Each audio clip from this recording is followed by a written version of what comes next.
Perkenalkan, nama saya Muhammad Rafi Almirai. Saya dari Universitas Nusa Putra. Di sini saya akan sedikit menjelaskan tentang pemidanaan terhadap perkara tindak pidana anak.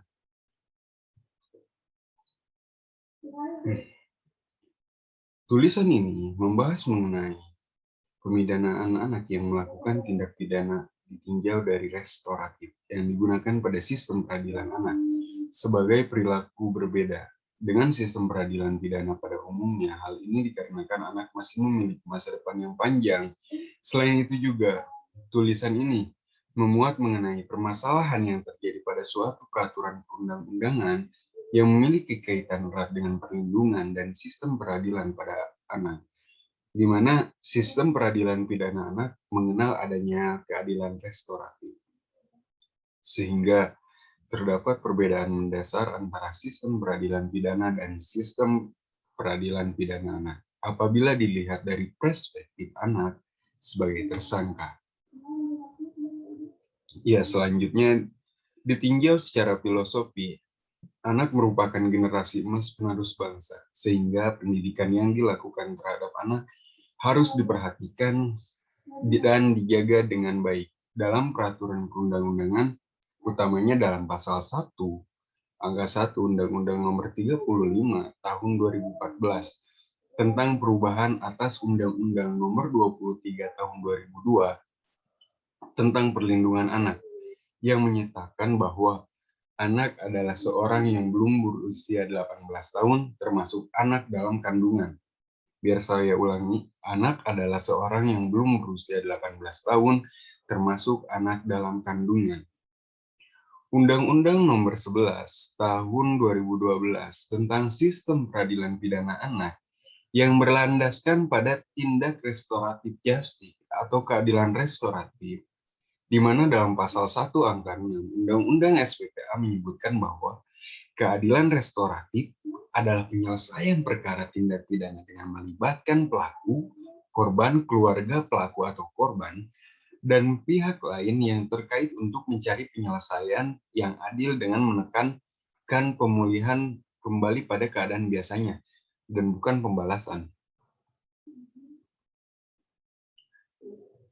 Dilihat dari ketentuan yang terdapat dalam Undang-Undang Nomor 11 Tahun 2012 tentang Sistem Peradilan Pidana Anak yang menitik beratkan pada keadilan restoratif, di mana keadilan restoratif tersebut ditinjau dalam pasal 5 ayat 2 Undang-Undang SPA, meliputi penyidikan dan penentuan pidana anak yang dilaksanakan sesuai dengan ketentuan peraturan perundang-undangan, kecuali ditentukan bukan dalam undang-undang ini. Kedua, persidangan anak yang dilakukan oleh pengadilan di lingkungan umum. Dan yang ketiga, pembinaan, pembimbingan, pengawasan, dan pendampingan selama proses pelaksanaan pidana atau tindakan dan setelah menjalani pidana.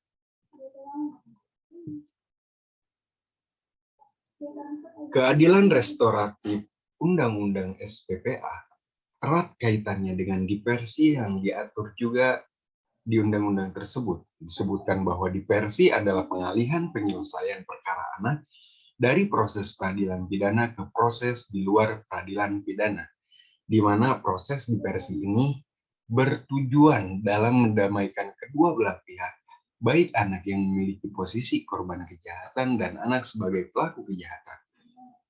Adanya diversi atau pengalihan penyelesaian dari proses peradilan ke proses luar pengadilan dari segi hukumnya tentu telah mengalami perubahan keadilan. Melihat berbagai komisi yang menangani permasalahan yang terjadi pada anak di Indonesia, hendaknya dalam Undang-Undang Nomor 11 Tahun 2012 tentang Sistem Peradilan Pidana Anak melibatkan komisi-komisi tersebut.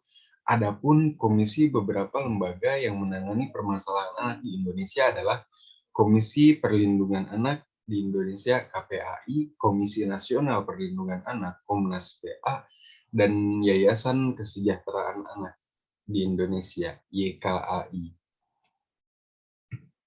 Di sini saya menerapkan contoh kasus dari kasus Haringga Sirla terdapat 7 pelaku pengeroyokan yang masih di bawah umur. Berakhirnya sidang dibacakan oleh vonis terhadap 5 pelaku anak, dan NSF dituntut 3 tahun penjara, AP dan SH dituntut 5 tahun, TD dituntut 4 tahun, dan AAP dituntut 4 tahun.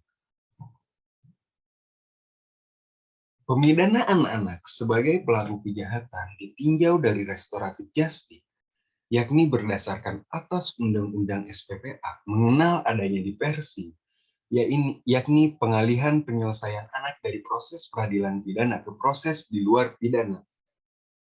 Permasalahan hukum dalam sistem peradilan pidana anak di Indonesia adalah tidak diaturnya lembaga atau komisi yang menangani permasalahan anak di Indonesia dalam Undang-Undang SPPA untuk menangani seorang anak sebagai pelaku dari tindak kejahatan. Cukup sekian penjelasan dari saya. Terima kasih. Assalamualaikum warahmatullahi wabarakatuh.